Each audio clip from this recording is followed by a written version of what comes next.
Understanding the technology that powers the money is essential.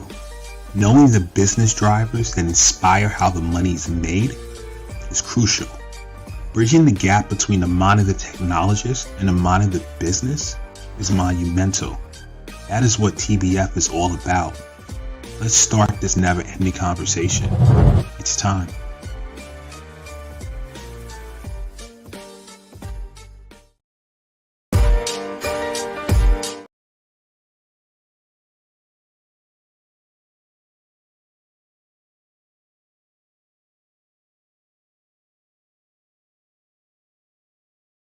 Hello. Welcome to another Friday, the Tech Behind FinTech. I'm your host, Nandio Swagu. Always a pleasure to be here. Really excited for today's show. Well, I'm always excited for the shows that we have. But I'm going to say the same thing. I'm always excited, but I'm extremely excited for today's really interesting topic. Want to dive into it. The topic today is the evolution of the minimal viable product, adding security to the mix, MVSP, which stands for Minimal Viable Secure Product. We're going to dive into that like we do all the time on all our shows. We're first going to get into the news of the week, some things we want to cover. And then after that, we're going to jump into the main topic. So let's get some housekeeping in order, get our comments going. So we are streaming live on Facebook, LinkedIn, YouTube, Twitch. We also have a feed going from Instagram. If you want to be part of the video, though, only Facebook, LinkedIn, YouTube, and Twitch comments will post on the video. The Instagram folks, turn my face over. You can go to our website, Tech Behind FinTech, for those links. All right. Without further ado, let's jump into some other housekeeping things I need to do. Give me a second. I have to get slides in order. Apparently, let me share that real quick. There we go.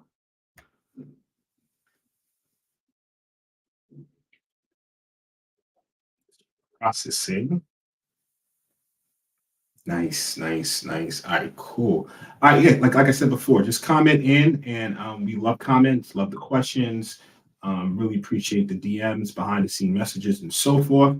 But if you want to go public with your message, feel free to drop a comment during the show. We'll answer it live or talk about it. Or if you have anything to add, you have experience in this whole thing, that would be great as well. Okay, let's jump into it. Today's the first live show. We're going to go over what we'll be talking about today. All right, so a few news articles that we're going to cover today, new things that happen. Going to go over some big tech layoffs. We're doing that lately ever since for the last few months, since tons of layoffs been started. We're going to dive into BlackRock and Goldman Sachs. They cut some jobs this week. Coinbase as well. We're going to get into JP Morgan sues Frank founder for allegedly inflating user figures. We talked about that during the acquisition. That's one of the news articles back in 2021.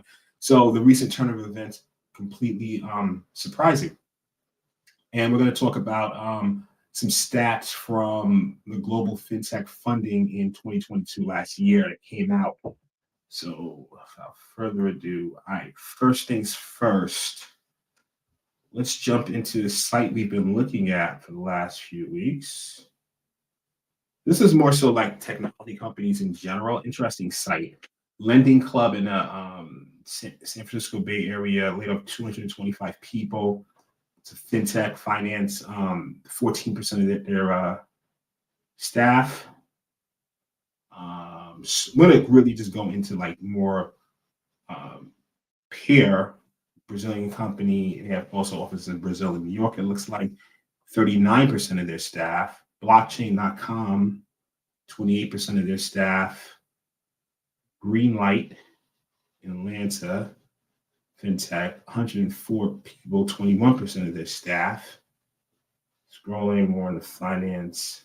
Tipalti, 11% of their staff, 123 people. DCX in Mumbai, it's 80 people. All right, those are some big tech ones. Career Karma, 22 people. Yeah, interesting. All right, let's move on. Take too much time there. So let's get into these turn of events. I mean, definitely been in the news. Also, if you follow LinkedIn news, it was posted there too. So let's get into the Goldman Sachs layoff. So Goldman Sachs laid off 6.5% of their total headcount. Their total headcount is 49,100 staff members. So that equates to 3,000 employees. Pretty large number. You look at the 6.5, it seems small. When you look at the actual people impacted, it seems huge. So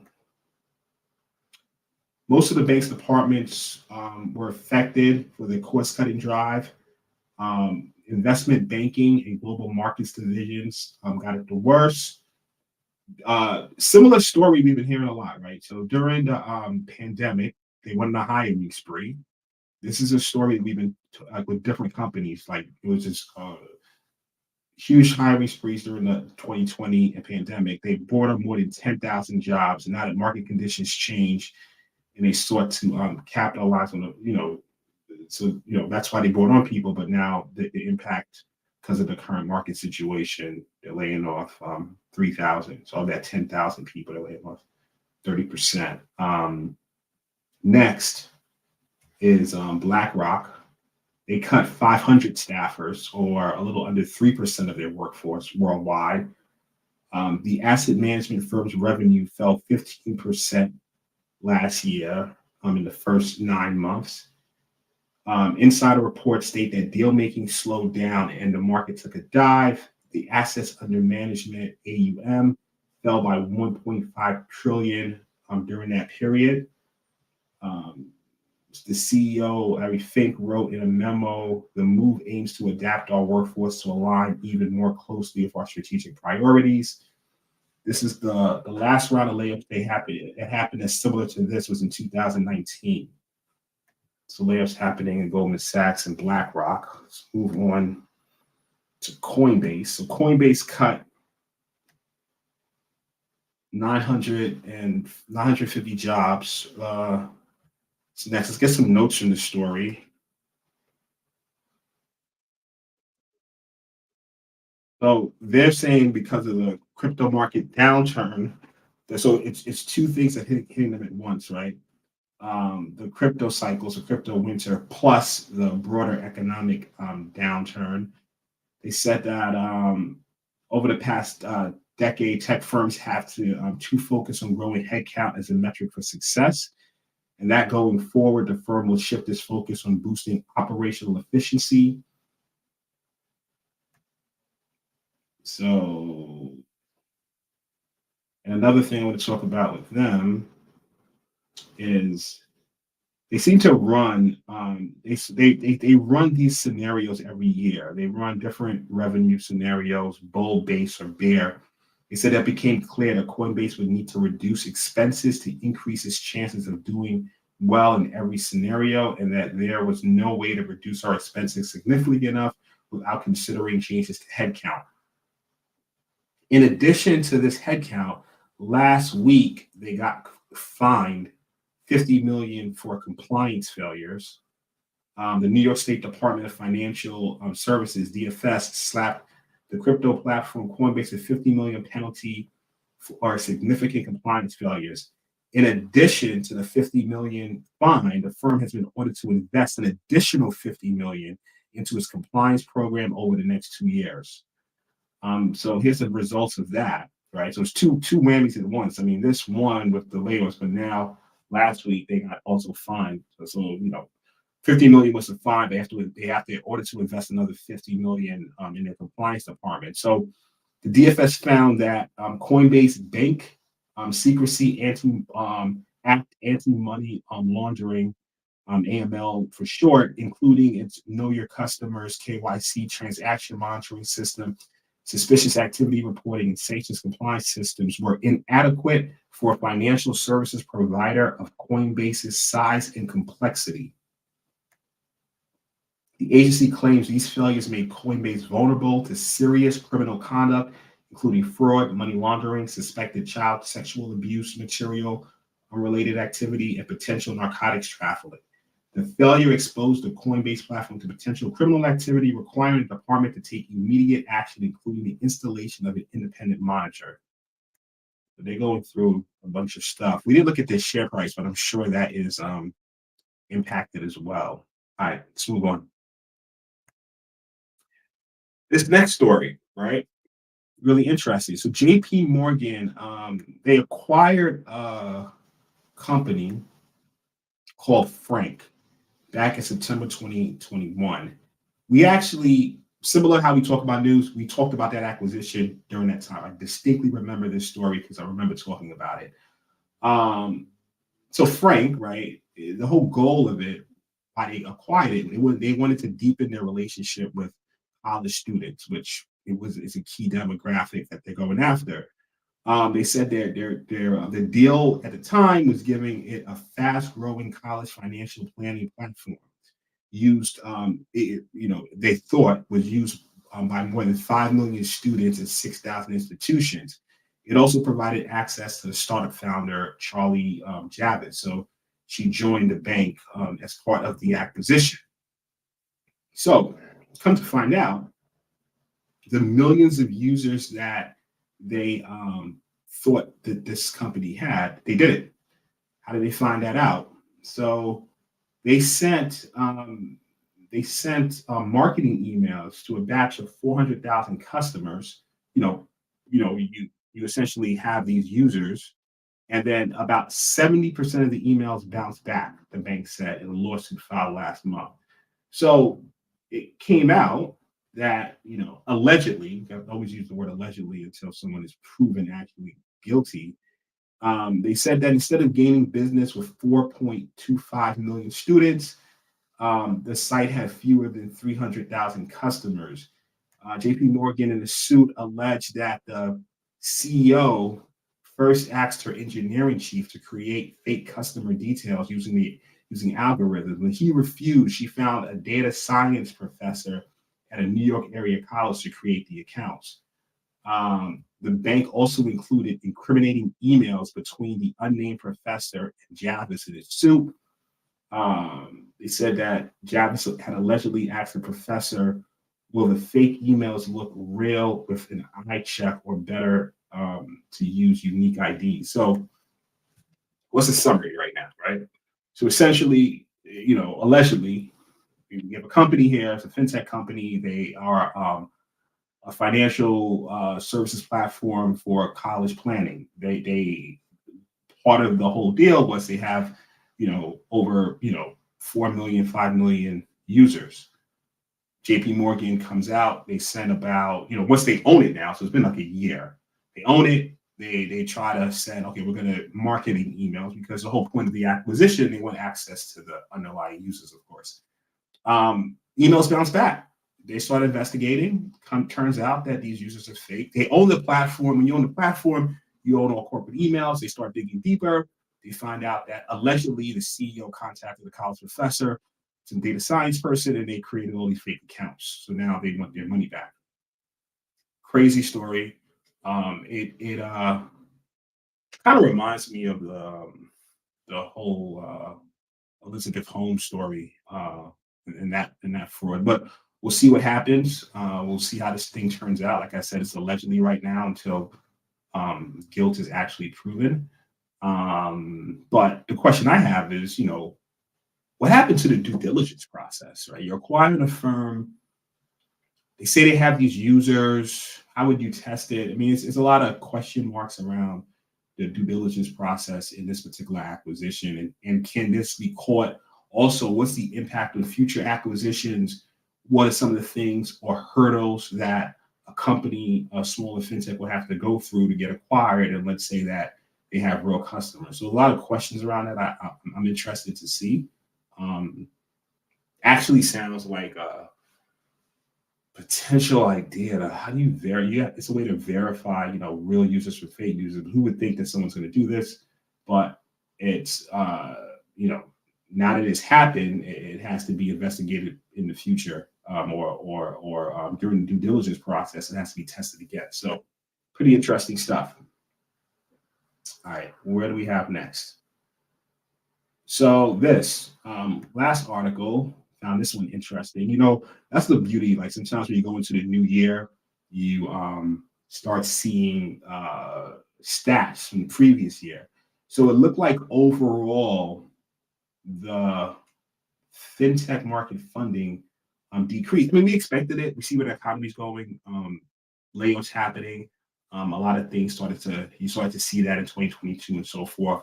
Be interesting to see what happens this year. But the year of 2022 saw 5,263 deals compared to 6,146 deals in 2021. The U.S. saw the highest number of fintech funding, usually the case. The U.S. followed by the U.K., followed by India. And same thing, right? Funding in 2022 with more than 39 billion invested, followed by the UK in 2022 with 12.5 billion, and India securing the third place with 5.5 billion. Just more so interesting set. What's interesting about this article, I didn't put it on the slide, but I want to state an exception to the global slowdown with Singapore, which according to the study from Innovate Finance saw a 41% increase in investment in 2021, jumping from the 7th to the 4th position. What is going on in Singapore? I'm curious to know. Like everyone else, funding slowed down, but Singapore jumped up 40% from 2021 to 2022. So that is a interesting thing to follow up on. Yeah, pretty interesting. Okay, let's move on. Main topic of the day. So something called a minimal viable secure product. What does that even mean? Where does it come from? But before we go into that, I don't know if people remember, right? Back in 2011, there was a book called The Lean Startup, Change the Startup Game, right? Everybody after that was talking MVP, MVP, MVP. Not saying, I don't know, I read the book. I don't remember if that was the first time MVP was mentioned, but it totally popularized the concept. Startups after that, everybody's talking about MVPs. So, minimal viable product. The book was written by Eric Ries. If you have not read the book, it definitely should be in your bookshelf. Pretty good book.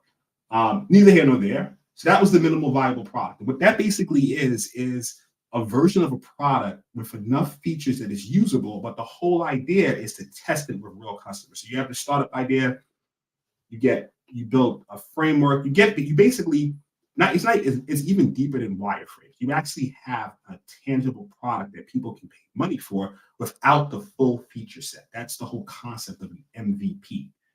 Important to note, because we're going to get into MVSP, you'll see the correlation. So that book came out then. Now this new term is out, right? Called an MVSP. Oh, let me shout out to the people that joined on Instagram. Hey, what's up, CB? What's up, Riley? Thanks for joining. Thanks for watching. Appreciate you guys. All right. So an MVSP, what is that, right? Before we get into that, background. So, outsourcing operations to third-party vendors basically obviously allows organizations to save money and increase operational efficiency. But there's an interesting stat. 59% of businesses have experienced a data breach triggered by one of their third-party vendors.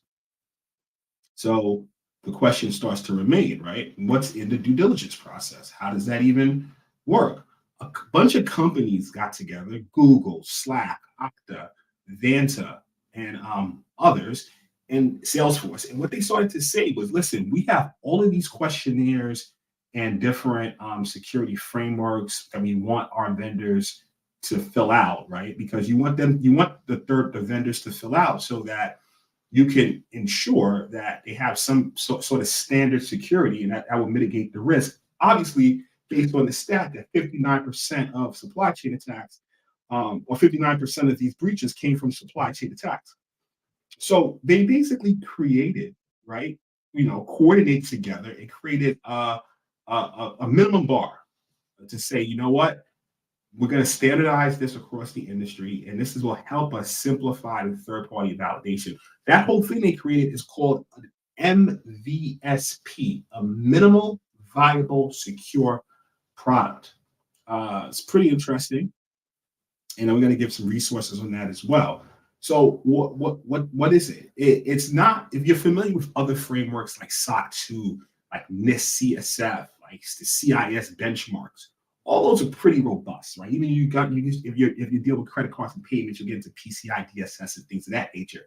Pretty robust. Like going through a SOC 2 audit, we do that. It's a process. But this one is scaled down, because the whole goal is to get those low-hanging fruit, to understand, all right, what's the minimal viable secure product? What's the minimum security standard that all these companies with different ones? Because let's think about it. One of the advantages then is like all these companies basically are sending out, say you're a vendor working for a few companies, they're each sending out their own standards, getting convoluted. They're like, listen, why don't we just standardize this? Why don't we just make it so that at least if everyone's filling out the same thing from a vendor approach, it will decrease that 59% risk that we talked about. So that's what basically it is. It's a checklist. All these companies basically got together, agreed on, and they prioritize certain security features that they need. But similar concept where it's like the minimal viable product. If you have any questions you want to add to it, basically shoot in the comment. I want to make sure that it's 100% clear. So let's talk about, who is it really targeting? It really is great for like web-based suppliers, products, startups, small businesses, and so forth. You start getting into you're a lot more mature. You've been around for a while. You're expansive. You're going to want a more robust framework, right? Especially, we're not going to. I don't want to like dive in another direction, but there's certain data breach laws that have that suggested frameworks like NIST CSF, CIS benchmark, and so forth.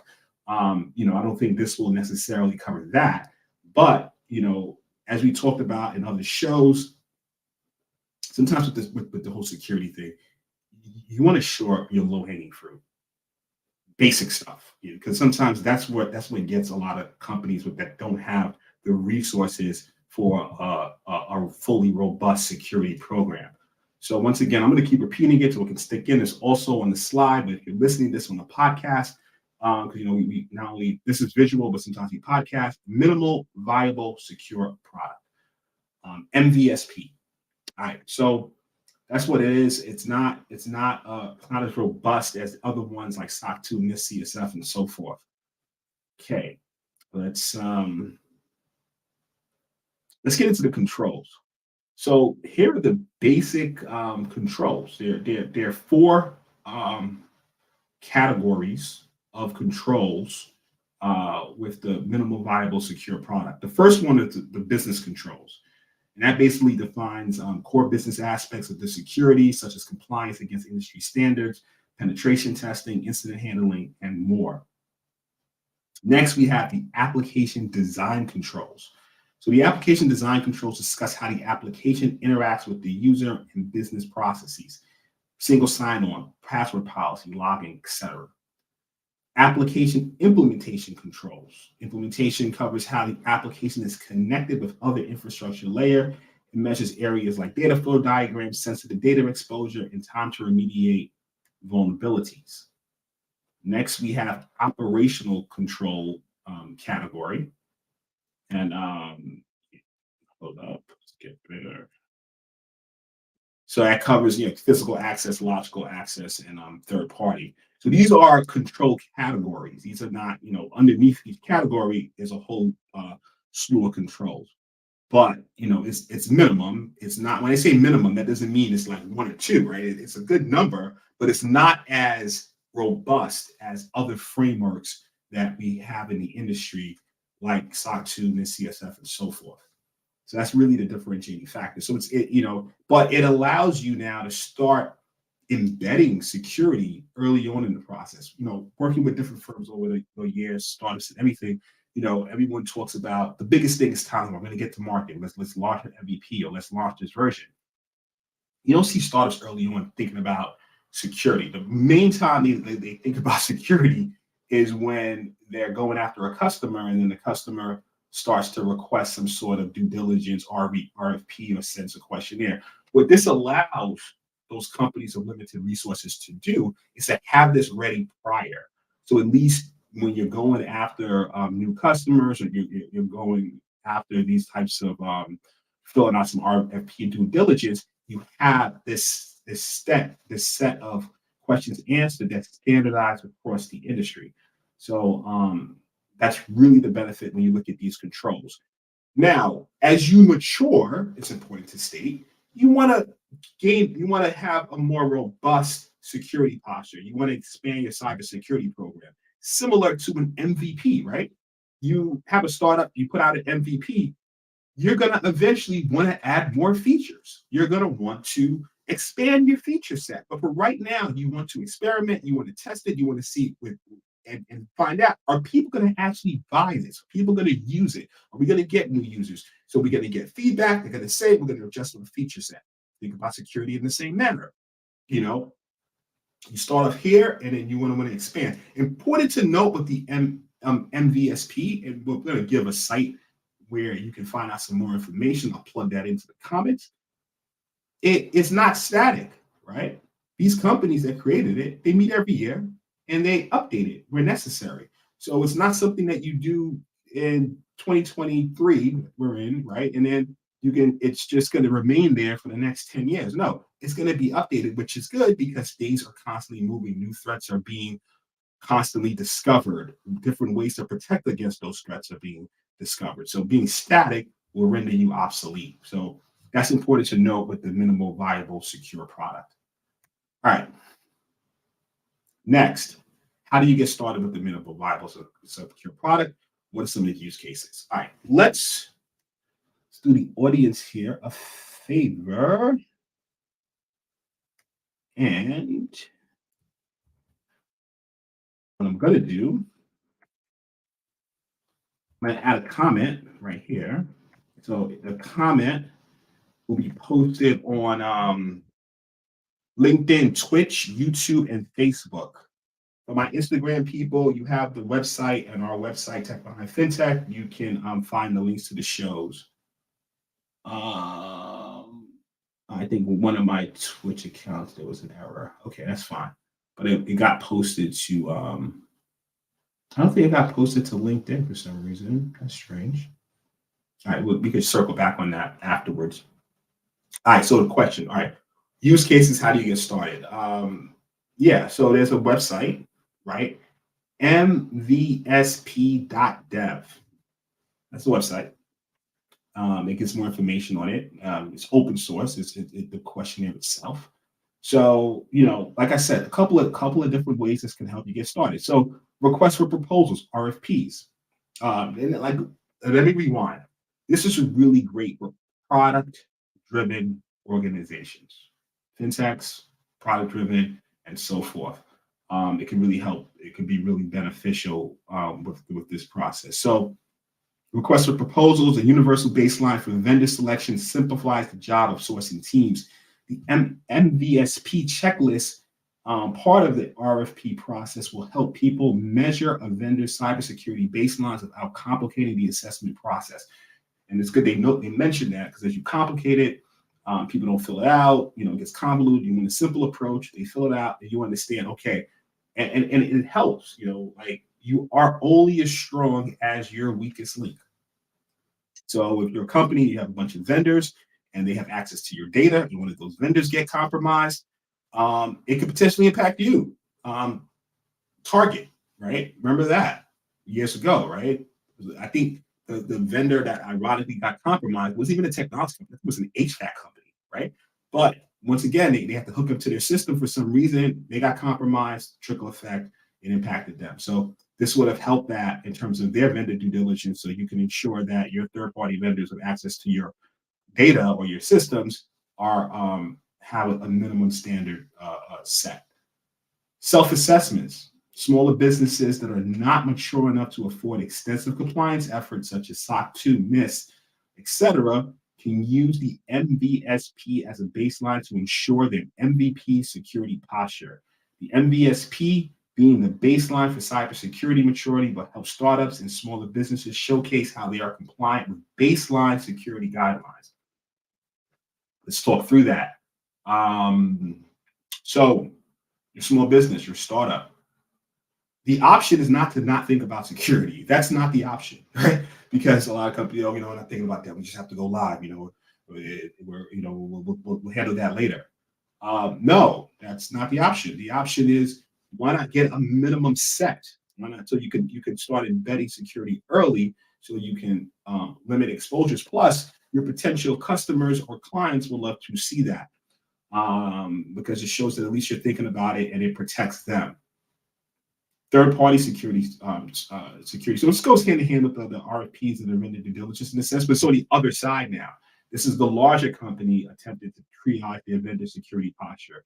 So they want to mitigate their risk. They want to ensure that their vendors have the minimum baseline of security. Hold up, let me see if there's any questions, because I'm talking a whole lot. All right, I don't think there's any questions right now, but you can tell this stuff excites me. So I get excited about these stuff because this is what I do. All right, cool. All right, hold on. Let's know what slides next. So that's our show today, the MVSP.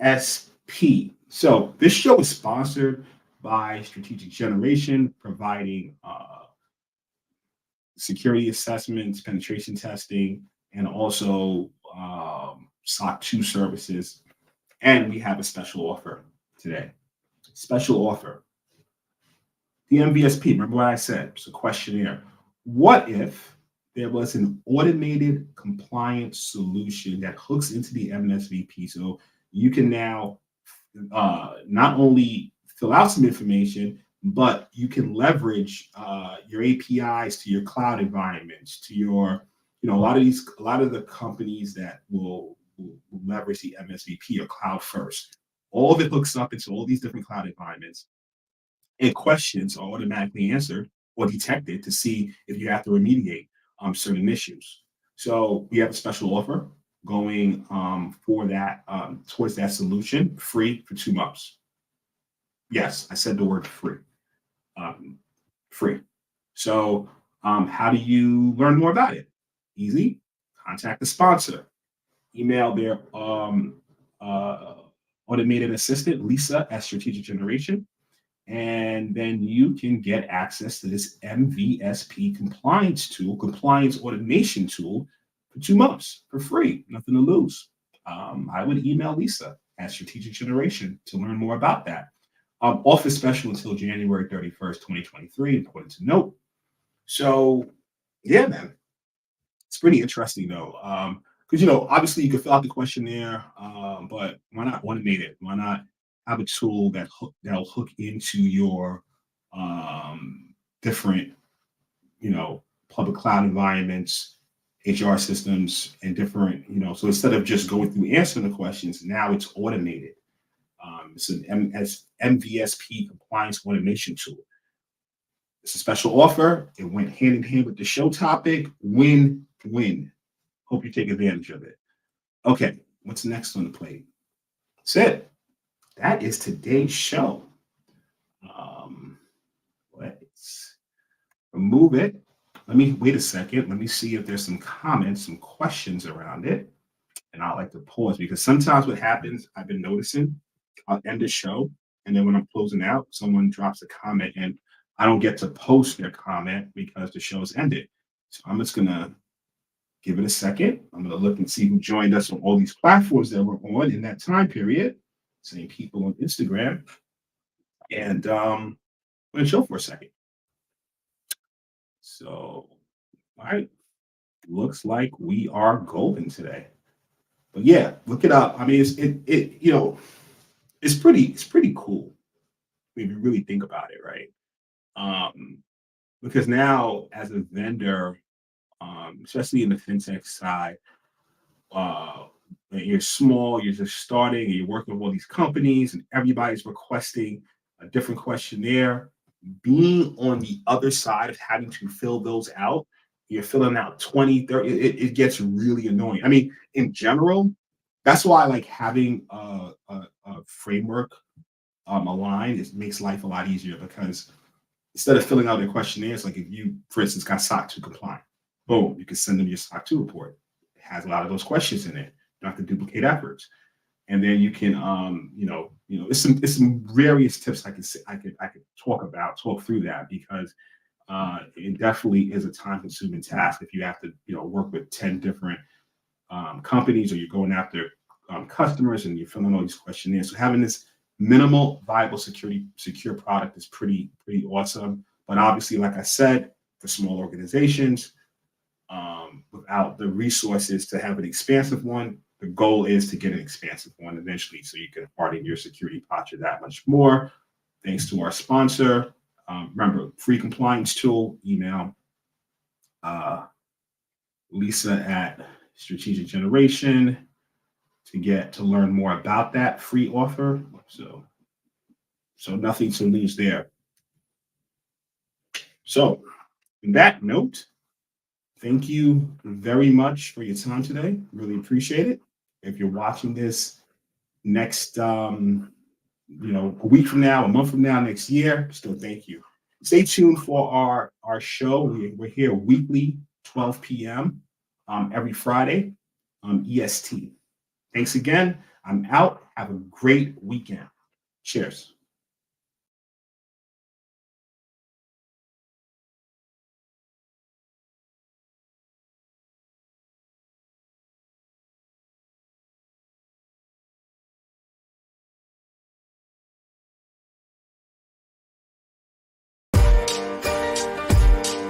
Understanding the technology that powers the money is essential. Knowing the business drivers that inspire how the money is made is crucial. Bridging the gap between the mind of the technologist and the mind of the business is monumental. That is what TBF is all about. Let's start this never-ending conversation. It's time.